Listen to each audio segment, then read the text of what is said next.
Morning dear students, how are you? I am fine and hope you all are fine and ready to watch my videos daily and every day. Class 4 and 5 and both are alternatively I am giving you the videos and you have to watch it. तो हम लोग class 4 और 5 दोनों में similar syllabus लेकर के चल रहा हूँ, तो किसी तरह का कोई कन्फ्यूज़न नहीं रहना चाहिए। और आज हम लोगों को आज मैं जो चैप्टर आप लोग को डिस्कस करूँगा वो क्लास 5 के स्टूडेंट्स का होगा और वो सब्जेक्ट चैप्टर होगा चैप्टर नंबर 12 जो हमारा चैप्टर चल रहा था कम्युनिकेशन अराउंड अस। तो आइए हम लोग चैप्टर 12 में गौर करते हैं और चैप्टर 12 को ध्यान से समझते हैं। हम लोगों ने चेंजिंग मीन्स ऑफ कम्युनिकेशन को पढ़ना शुरुआत किया था चैप्टर नंबर 12 में और इसको थोड़ा ध्यान से देखेंगे और समझेंगे।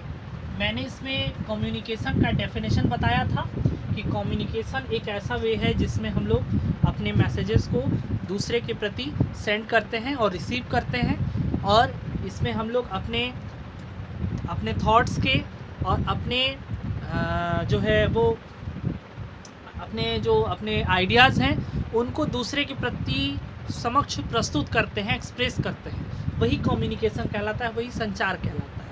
तो संचार के दो माध्यम हैं, चेंजिंग मीन्स ऑफ कम्युनिकेशन। तो संचार के दो माध्यम मैंने बताया, एक पर्सनल कम्युनिकेशन और एक मास कम्युनिकेशन। ठीक है, तो पर्सनल एंड मास कम्युनिकेशन। तो बच्चों सबसे पहले कम्युनिकेशन का जो शुरुआत जो है वो कहाँ से हुआ था, ये भी मैंने बताया कि पहले लोग जो है वो कम्युनिकेशन कैसे किया करते थे। पहले वे लोग अलग अलग तरह के साइन और सिंबल का यूज़ करके कम्युनिकेशन एक दूसरे से अपने एक्सप्रेस करते थे, अपने आइडियाज़ के, अपने थॉट्स को। स्क्रिप्ट क्या होता है, व्हाट इज़ स्क्रिप्ट? स्क्रिप्ट मतलब होता है लिपि, यानी कि कहता है कि the way a language is written. अगर स्क्रिप्ट के बारे में कोई पूछे व्हाट इज स्क्रिप्ट, तो script is a way that language is written. जैसा कि हिंदी की लिपि देवनागरी है। हिंदी तो भाषा है लेकिन उसको बोलते हैं, जैसे मैं बोल रहा हूँ हिंदी भाषा, और उसको लिखना है तो लिखने के लिए एक सिंबॉलिक स्ट्रक्चर चाहिए। ठीक है, जो भी हिंदी में बातें कर रहे हैं उसका जो सिंबल है क ख ग घ, ये सारी चीज़ें, ये जो मात्राएं हैं, अक्षर हैं, ये सारी चीज़ें क्या बता रही हैं हमें? एक स्क्रिप्ट बता रहा है, a way of writing a language. किसी भाषा को एक तरीके से लिखना ही स्क्रिप्ट कहलाती है, लिपि कहलाती है। सब भाषाओं की अपनी अपनी अलग अलग लिपियाँ हैं। जैसे हिंदी और संस्कृत, चूँकि संस्कृत से ही हिंदी का निर्माण हुआ है, तो हिंदी और संस्कृत दोनों की लिपि कौन हो गई? देवनागरी हो गई। Devanagari is the script of the Hindi and Sanskrit both. और इंग्लिश और मैथ दोनों की लिपि कौन हो गई बताइए? इंग्लिश और मैथ का जो स्क्रिप्ट है वो कौन हो गया? उसका स्क्रिप्ट हो गया रोमन। तो अगर कोई भी आपसे पूछे कि हिंदी प्लस संस्कृत इन दोनों का स्क्रिप्ट, आप अक्सर एग्जाम में लिखते हो कि सर यहाँ पर क्या लिखे, स्क्रिप्ट लिखा हुआ है, क्या लिखे, पूछते रहते हो। मैथ में, इंग्लिश में पूछते हो कि सर यहाँ स्क्रिप्ट में क्या जाएगा, तो हम बताते हैं कि इंग्लिश में लिखो रोमन, मैथ में लिखो रोमन, हिंदी और संस्कृत में लिखो देवनागरी, बोलते हैं ना। तो ये स्क्रिप्ट है, लिपि है, जो आपको एग्जाम में लिखना पड़ता है, क्योंकि आप जो लिख रहे हो तो एग्जामिनर आपको देखता है कि कौन सी लिपि में ये लिखा है ना। तो चलिए अब हम लोग यहाँ पर आते हैं पर्सनल कम्युनिकेशन और मास कम्युनिकेशन। पहले लोग, इतिहास मैंने बताया था कि पहले लोग एक दूसरे से अपने मैसेजेस को सेंड करने का तरीका पिजन के, कबूतरों का यूज़ करते थे। कबूतर अपने आपके मैसेज को एक स्थान से दूसरे स्थान तक पहुँचाता था। दीवारों में, गुफाओं में जो है चरित्र चित्रण करते थे, पिक्टोग्राफिक रिप्रेजेंटेशन करते थे, पिक्टोरियल रिप्रेजेंटेशन करते थे, जिसमें पिक्चर बनाते थे और वो पिक्चर बताता था जैसे कि गुफाओं में पहले के जाओगे तो आदि मानव का कैसे पता चलता था कि आदि मानव आग जलाते थे, कृषि करते थे। तो एक जानवर बना रहेगा और जिसमें एक आदि मानव जो है पीछे खड़ा हुआ है पुतले की तरह और डंडे लिए हुए है, यानी इसका मतलब कि वो एग्रीकल्चर कर रहा है, गाय बैल को चरा रहा है और खेती कर रहा है। दूसरी तरफ दिखाता है कि एक जानवर, एक एरो लिए हुए है एक आदमी और एक जानवर ऐसे मरा हुआ है, यानी कि वो हंटिंग कर रहा है, वो शिकार कर रहा है। तो ये एक सिंबल था, एक साइन था, एक ड्राइंग था, और इसी ड्राइंग से लोग समझ जाते थे कि ये क्या कहना चाह रहा है, ये क्या बता रहा है। तो अपने आइडियाज़, अपने थॉट्स को वो कैसे रिप्रेजेंट करते थे, एक वॉल पर डिजाइन बनाकर। क्लियर? चलिए आगे चलते हैं। कम्युनिकेशन का आज से 100 साल के बाद अगर हम लोग देखें तो काफ़ी कुछ बदला है, क्योंकि हमारा जो गांव है आज ग्लोबल विलेज में बदलते नज़र आ रहा है, वैश्विक गांव में बदल रहा है। उसमें कई ऐसे कम्युनिकेशन जो है आज हमारे जीवन को बदल रहे हैं। जैसे एक पर्सनल कम्युनिकेशन हो गया, एक मास कम्युनिकेशन। तो सबसे पहले पर्सनल कम्युनिकेशन पर जोर डालेंगे, उसके बाद फिर हम लोग आ जाएंगे मास कम्युनिकेशन। तो पहले पर्सनल कम्युनिकेशन को देखा जाए तो ध्यान से समझिएगा। पर्सनल कम्युनिकेशन का मतलब क्या होता है? Personal communication take place directly between 2 और मोर पीपुल्स। पर्सनल कम्युनिकेशन यानी व्यक्तिगत संचार, अगर इसको हिंदी में कहे तो व्यक्तिगत संचार, यानी कि एक व्यक्ति से दूसरे व्यक्ति को देना। एक व्यक्ति से बहुत सारे व्यक्ति को नहीं, एक व्यक्ति से दूसरे, या एक व्यक्ति से 2 व्यक्ति को, उससे ज़्यादा नहीं। तो वही पर्सनल कम्युनिकेशन कहलाता है। जैसे आप किसी व्यक्ति से फेस टू फेस बात कर रहे हो, as people can see the expression on each other faces as they talk, है ना, उनके एक्सप्रेशन को देख रहे हैं कि वो लोग बात कर रहे हैं, लेकिन क्या बात कर रहे हैं वो नहीं जान रहे हैं। तो वही पर्सनल कम्युनिकेशन हुआ। जैसे एक व्यक्ति किसी लेटर का उपयोग करता है, पार्सल का यूज़ करता है और पोस्ट ऑफिस में डाल देता है, किसी एक व्यक्ति को लेटर लिखता है, तो वो जो लेटर है बाई पोस्ट जो है एक सस्ता पर्सनल कम्युनिकेशन है जो उस व्यक्ति को पहुंच जाता है। वो सारे लोगों को पता नहीं चलता है, वो जिसको भेजा है, जिस व्यक्ति को पर्सनली लेटर भेजा है उसी को वो पता चलेगा कि उस लेटर में क्या लिखा हुआ है। तो letter and parcel is the cheapest mode of personal communication. Personal communication यानी व्यक्तिगत संचार का सबसे सस्ता माध्यम लेटर और पार्सल है। लेकिन आज के दौर में लोग टेलीग्राफ का यूज़ कर रहे हैं। टेलीग्राफ आज के दौर में नहीं हो रहा है, आज तो व्हाट्सअप आ गया, मोबाइल फ़ोन आ गए और 4G 5G मोबाइल्स आ रहे हैं, जिससे लोग आसानी से अपने मैसेजेस को सेंड कर देते हैं बहुत सारे सोशल नेटवर्किंग साइट से यूज़ करके। पहले 1844 में सैमुअल मॉर्स ने टेलीग्राफ नामक एक जो है वो पर्सनल कम्युनिकेशन का निर्माण किया था, जिसमें लोग कुछ चीज़ें लिख करके वो एक पर्सनल व्यक्ति को भेजते थे। उसके बाद एलेक्जेंडर ग्राहम बेल ने 1876 में टेलीफोन नामक यंत्र का निर्माण किया, जिसमें वे व्यक्ति, कोई भी व्यक्ति दूर बैठा हुआ है और किसी दूसरे व्यक्ति से वो वायर्ड केबल से एक दूसरे को फ़ोन लगा के बात कर सकता था और अपने विचारों को आदान प्रदान कर सकता था। इसके बाद से ही पर्सनल कम्युनिकेशन की एक क्रांति आई और नए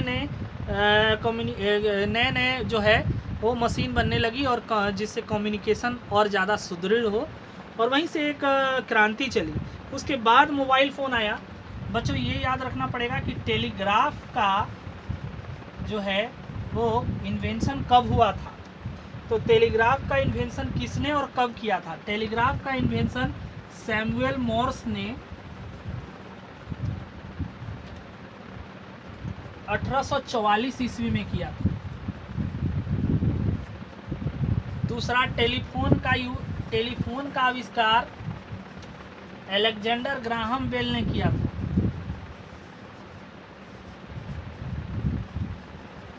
कब किया था बच्चों? ये किया था 1876 ईस्वी में, 1876 में जो है टेलीफोन का आविष्कार एलेक्जेंडर ग्राहम बेल ने किया था। उसके बाद धीरे धीरे मोबाइल फ़ोन्स आ गए। मोबाइल फ़ोन का आविष्कार एक पर्टिकुलर किसी जगह से नहीं हो पाया था, इसीलिए नहीं पता चल पाया। लोग तरह तरह के मोबाइल फ़ोन का यूज़ करने लगे। शॉर्ट मैसेजिंग सर्विसेज, SMS का फुल फॉर्म क्या होता है? शॉर्ट मैसेज सर्विस, यानी कि एक छोटे से मैसेज को अगर हम लोग भेजते थे रिटन और प्रिंटेड वे में मोबाइल फ़ोन से, तो वो दूसरे को बड़ी ही तुरंत पहुंच जाता था, इंस्टेंट पहुंच जाता था। धीरे धीरे फिर स्मार्टफोन आया। स्मार्टफोन्स भी एक तरह के मोबाइल फ़ोन्स हुआ करते थे जो आज लोग यूज़ कर रहे हैं। उसका यूज़ फ़ोन कॉल करने के लिए भी करते थे, सेंडिंग और रिसीविंग मैसेजेस करने के लिए करते थे, ईमेल इलेक्ट्रॉनिक मेल करने के लिए करते थे, म्यूजिक सुनने के लिए करते हैं, और फोटोग्राफ्स को एक दूसरे को शेयर करने के लिए, अपने फैमिली मेम्बर से फ़ोटोग्राफ्स को शेयर करने के लिए जो है वो स्मार्टफोन का यूज़ करने लगे। इस तरह से एक नया दौर शुरू हुआ पर्सनल कम्युनिकेशन का। कंप्यूटर का आविष्कार हुआ, इंटरनेट का आविष्कार हुआ। तो इंटरनेट का अगर कोई फुल आपसे डेफिनेशन पूछे, what is internet? Internet is what is internet, ध्यान से समझिएगा। तो internet is a vast network that connect millions of computer across the globe. कहा जाता है कि इंटरनेट एक ऐसा नेटवर्क है जो करोड़ कंप्यूटर को एक साथ एक नेटवर्क से जोड़े रहता है, विश्व के करोड़ों कंप्यूटर को। It has transform the way of people communicate. यह एक ऐसा ट्रांसफॉर्मेशन है जिससे कि वो एक व्यक्ति दूसरे व्यक्ति से क्या रहता है, जुड़ा रहता है। People use the internet to exchange mails, information, news and opinions. Internet का यूज़ करके आज लोग न्यूज़ और भी तरह की जानकारियाँ और भी ओपिनियंस, ईमेल साइट, बहुत सारे वर्क हो रहे हैं आज हर जगह पर, चाहे वो पोस्ट ऑफिस हो, हॉस्पिटल्स हो, या बैंक हो, रेलवे हो, या स्कूल हो, हर जगह पर इंटरनेट का यूज़ किया जा रहा है। These days there are a new software, एक नया सॉफ्टवेयर लॉन्च कर रहा है जैसे कि स्काइप, फेस टाइम, जिसमें लोग वॉइस कॉल या वीडियो कॉल कर सकते हैं ओवर अ कंप्यूटर और स्मार्टफोन। हालांकि ये पुराना बुक है, आज लोग व्हाट्सएप से भी वीडियो कॉल कर ले रहे हैं, फिर IMO से भी कर ले रहे हैं, फिर गूगल मीट से भी वीडियो कॉलिंग कर ले रहे हैं। तो तरह तरह के जूम ऐप जो है सबसे करेंट है, जो बच्चों को आज सबसे अच्छा पढ़ाई हो रही है उससे। सोशल नेटवर्किंग साइट में ये सारी चीज़ें आ जाती हैं, फेसबुक है, इंस्टाग्राम है, ट्विटर है, व्हाट्सअप है। तो ये सारी चीज़ें जो हैं कहीं ना कहीं इंटरनेट से चलने वाली चीज़ें हैं, जो आपके स्मार्टफोन या आपके 4G या 5G डेटा में चलती है, जिसका यूज़ करके लोग music, videos, photographs, chat, video calling, ये सारी चीज़ों का लुत्फ़ उठा रहे हैं बिना लेट किए हुए, बिना कोई देरी का। तुरंत उनसे जिस व्यक्ति से बात करना है, तुरंत उसका एक नेटवर्किंग साइट से, इंटरनेट से जुड़ करके हम लोग उससे बात कर सकते हैं। तो ये आखिर में एक नया रिवॉल्यूशन चला कम्युनिकेशन का, एक नई क्रांति चली, जिससे पर्सनल कम्युनिकेशन को आज इतना ज़्यादा सुदृढ़ बना दिया गया, मजबूत बना दिया गया है। कहता है कि पहले के समय में लोग जिनके पास, जब मोबाइल फ़ोन नहीं होता था, तो लोग एक बूथ में जाते थे। भारत में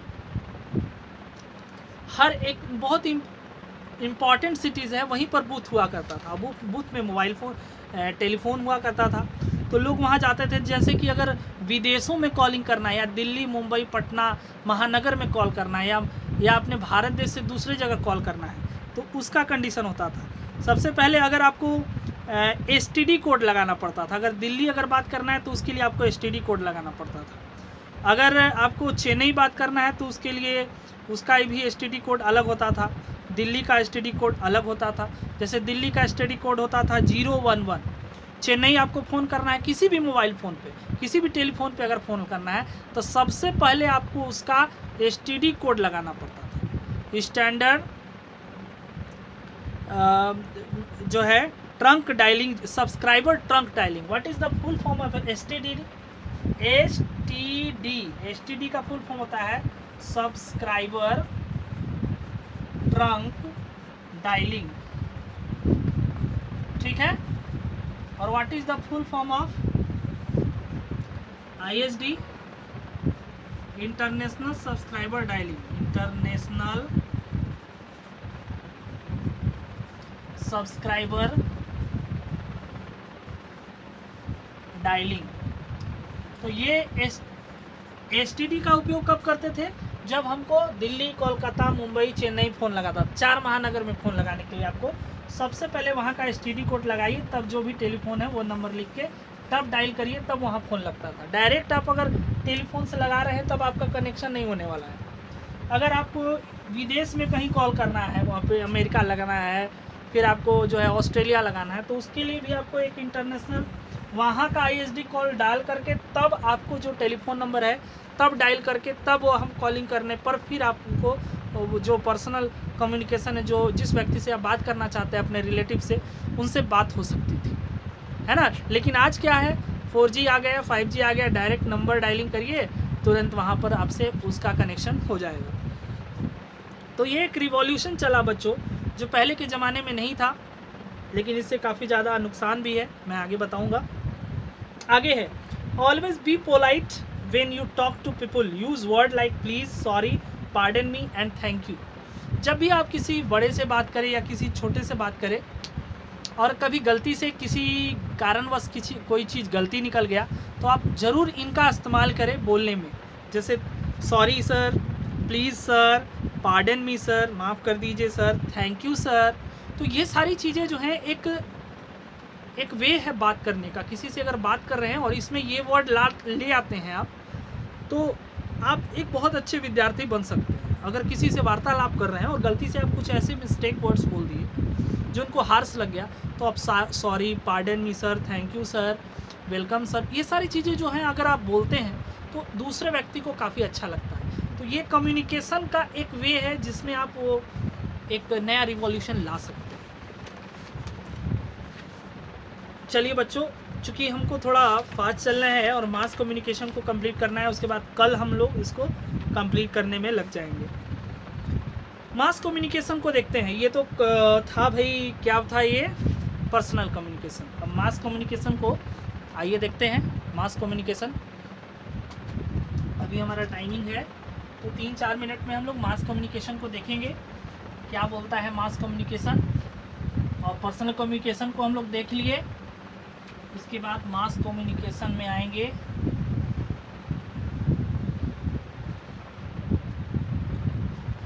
देखिए मास कम्युनिकेशन क्या कहता है, पर्सनल कम्युनिकेशन का जस्ट उल्टा है mass communication.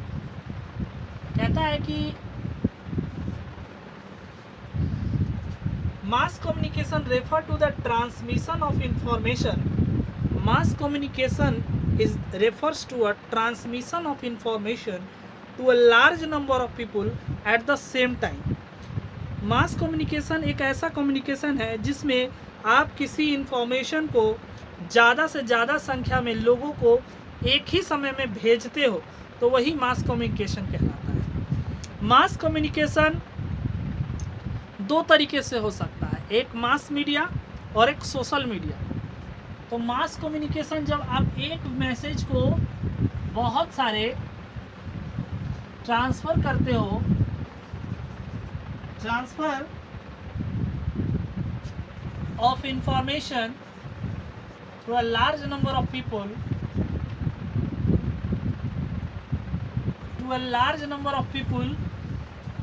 Eight the same time,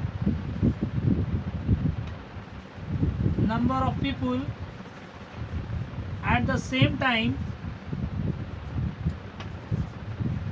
तो उसे हम लोग क्या कहेंगे, मास कम्युनिकेशन कहेंगे। यानी कि अगर एक मैसेज को या एक इंफॉर्मेशन को लार्ज नंबर ऑफ पीपल में एक सेम टाइम में भेजते हैं, तो उसे ही हम लोग एक मास कम्युनिकेशन कहते हैं। जैसे आपकी मोबाइल फ़ोन में कोई नोटिफिकेशन आता है जो अदर के पास में भी है, जैसे स्कूल से कोई मैसेज रिलीज होता है तो बहुत सारे लोगों को के पास वही मैसेज, सेम मैसेज चला जाता है, छुट्टी की मैसेज चली जाती है। तो ये एक मास कम्युनिकेशन हुआ। एक मैसेज को बहुत सारे लोगों को पहुंचाना ही मास कम्युनिकेशन कहलाता है। लेकिन ये दो तरीके से फैला जा सकता है, एक मास मीडिया से और एक सोशल मीडिया से। तो मास मीडिया क्या है और सोशल मीडिया क्या है, इस पर हम लोग थोड़ा ध्यान देंगे। मास मीडिया और दूसरा है सोशल मीडिया, है ना। तो मास मीडिया को समझ लेते हैं, फिर सोशल मीडिया पर आएंगे।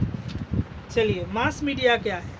मास मीडिया में आ जाएगा न्यूज़पेपर आ गया, पीरियोडिकल्स आ गया, यानी कि एक समय के दर समय किताब जो निकलता है वो किताबें हो गई, फिल्म्स हो गए जो मूवी देखते हैं हम लोग, एडवर्टीजमेंट हो गया, प्रचार जिसको कह सकते हैं, रेडियो और टेलीविज़न, ये सारी चीज़ें मास मीडिया हो गई। यानी कि जब एक बार यहाँ से रिलीज हुआ बहुत सारे लोगों ने इनसे उनको देखा, न्यूज़पेपर पहुँचा, वही न्यूज़पेपर आपके घर में है, वही न्यूज़पेपर मेरे घर में है, प्रचार देखते हैं तो वही प्रचार आपको दिखता है, वही प्रचार हमको दिखता है, टेलीविज़न में जो भी चीज़ बोल रहा है आपको में भी वही बोलेगा, रेडियो में जो बोल रहा है वो हमको भी सुनाएगा, आपको भी सुनाएगा।